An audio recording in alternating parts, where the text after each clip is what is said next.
Budget चर्चा में हिस्सा लेने के दौरान राहुल गांधी एक बार फिर अपने बयानों को लेकर विवाद में घिर गए। इससे पहले उन्होंने राष्ट्रपति के अभिभाषण पर बोला था, तब भी विवादों में घिर गए थे और उनके भाषण के कई अंश सदन की कार्यवाही से हटाए गए। लोकसभा में नेता प्रतिपक्ष और रायबरेली से सांसद राहुल गांधी का संसद में सोमवार को दिया गया दूसरा भाषण भी विवादों में घिर गया। बजट चर्चा में हिस्सा लेने के दौरान राहुल गांधी एक बार फिर आक्रामक हो गए, आक्रामक रुख अपनाते नजर आए। इससे पहले जब उन्होंने राष्ट्रपति के अभिभाषण पर बोला था, तब भी विवादों में घिर गए और उनके भाषण के कई अंश सदन की कार्रवाई से हटाए गए। भाषण के कट लगाए जाने पर राहुल गांधी ने स्पीकर को चिट्ठी लिखकर इसकी नाराजगी भी जताई। अब एक बार फिर लोकसभा में 29 जुलाई को दिए गए भाषण के कुछ शब्दों को रिकॉर्ड से हटा दिया गया। राहुल गांधी के पहले भाषण के कई अंश हटाए जाने को लेकर लोकसभा स्पीकर ओम बिरला ने सदन संचालन के नियम 380 का हवाला दिया, जिस पर राहुल गांधी ने भी दावा दिया था कि हटाए गए अंश नियम 380 के दायरे में आते ही नहीं।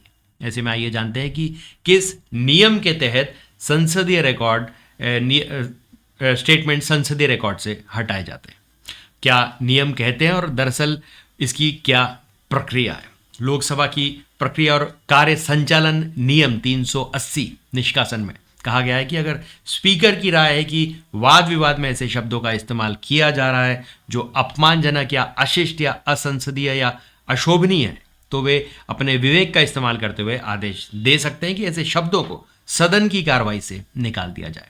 कोई भी शब्द या टर्म ऐसा न हो जो संसद की गरिमा को भंग करता हो। यही हवाला देते हुए सदन की कार्रवाई के दौरान कई बार सांसदों के भाषण से कुछ शब्द वाकया बड़े हिस्से हटा दिए जाते हैं। इस प्रक्रिया को एक्सपंक्चुएशन कहते हैं।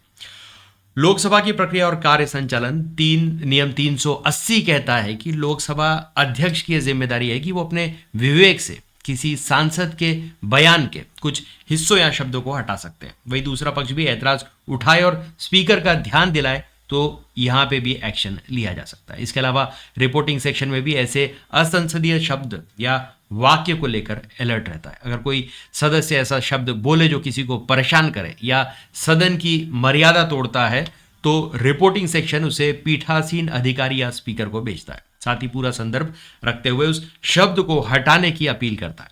राहुल गांधी के दूसरे भाषण से जिन शब्दों को हटाया गया उसमें मोहन भागवत, अजीत डोभाल, अडानी और अंबानी है। राहुल गांधी ने अपने 45 मिनट के भाषण में इन 4 नामों को लिया था, जिस पर स्पीकर ओम बिरला ने आपत्ति जताई थी।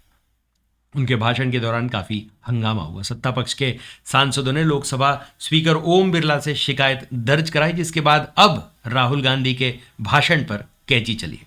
जब राहुल गांधी ने अपने भाषण में मोहन भागवत, अजीत डोभाल, अंबानी और अडानी का नाम लिया, तो इस पर स्पीकर ओम बिरला उन्हें टोकते हुए याद दिलाया कि जो शख्स इस सदन का सदस्य नहीं है उसका नाम ना लिया जाए।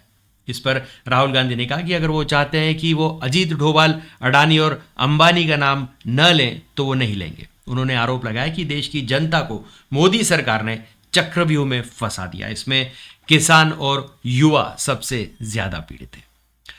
तो आज के लिए बस इतना ही। तब तक के लिए हंसते रहें, मुस्कुराते रहें, स्वस्थ रहें, व्यस्त रहें और मस्त रहें। जी हाँ, चैनल को भी जरूर सब्सक्राइब करें। धन्यवाद।